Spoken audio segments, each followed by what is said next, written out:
I got so much motherfucking design on right now. Bring it down, bring it back, make it clap. I got 3 old thoughts on the block, bitches on my line, and you know. Assalamualaikum warahmatullahi wabarakatuh. Halo teman-teman semua, perkenalkan saya Aulia Khairunisa. Melalui dakwah singkat berbasis podcast ini, saya akan menyampaikan beberapa materi mengenai unsur-unsur hadis yang sudah saya pelajari beberapa akhir pekan di sekolah. Nah, sebelum kita lanjut, boleh dong teman-teman untuk like atau subscribe dulu video ini ya. Nah, tanpa memperpanjang mukadimah, kita langsung ulas saja yuk. Nah, teman-teman, sebelumnya kita juga harus tahu hadis itu apa.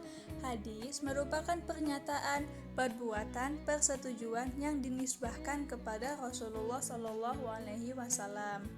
Ingat ya, hadis itu adalah pernyataan, perbuatan, persetujuan yang dinisbahkan langsung kepada Rasulullah SAW. Lalu, bagaimana perbedaan antara hadis yang sahih dengan hadis yang dhaif atau bisa dibilang hadis yang lemah? Jadi, teman-teman semua, hadis memiliki 3 unsur, yaitu yang pertama sanad. Sanad merupakan unsur hadis yang langsung bersumber kepada Rasulullah SAW. Jadi, suatu hadis yang sanadnya jelas itu bisa dikatakan hadis yang sahih. Lalu yang kedua ada matan hadis.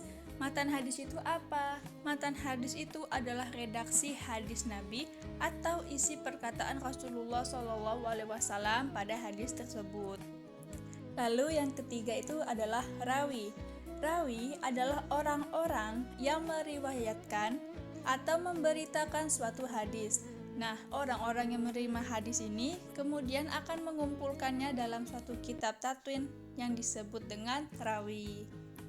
Orang yang mengumpulkan hadis dalam suatu kitab tatwin itu disebut dengan mudawin, yang artinya orang yang mengumpulkan.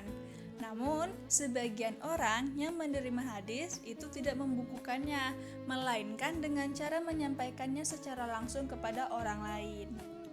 Menjadi seorang rawi itu juga memiliki syarat-syarat tertentu. Yang pertama adalah adil, lalu yang kedua muslim, yang ketiga balik, yang keempat berakal, yang kelima tidak pernah melakukan perbuatan dosa maupun perbuatan kecil, lalu yang terakhir itu adalah dabit.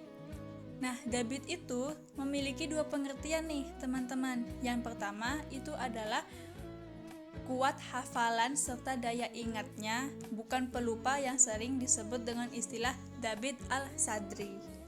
Lalu yang kedua, dabit bisa diartikan dengan memelihara kitab hadis dari gurunya dengan sebaik-baiknya.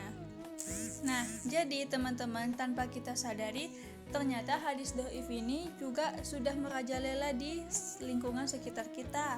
Salah satunya teman-teman pasti pernah mendengar hadis mengenai doa yang dipanjatkan supaya diberkahi di bulan Rajab, Sya'ban sampai Ramadan. Nah, hadis itu ternyata hadis dhaif karena sanadnya tidak jelas dan makanya disebut dengan hadis yang lemah.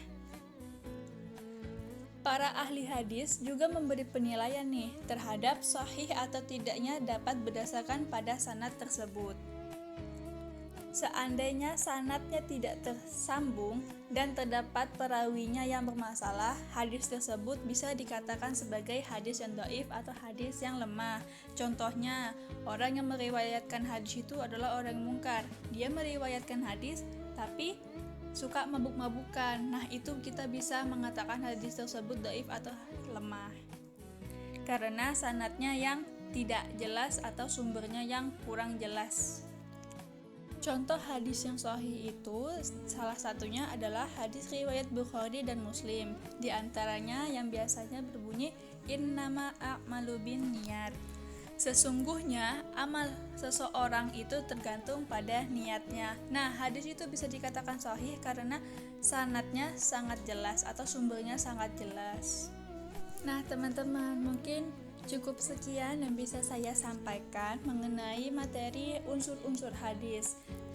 Untuk kedepannya kita bisa lebih memilah nih mana hadis yang bisa kita amalkan, yang bisa kita percayai, dan mana hadis yang doif atau hadis yang lemah.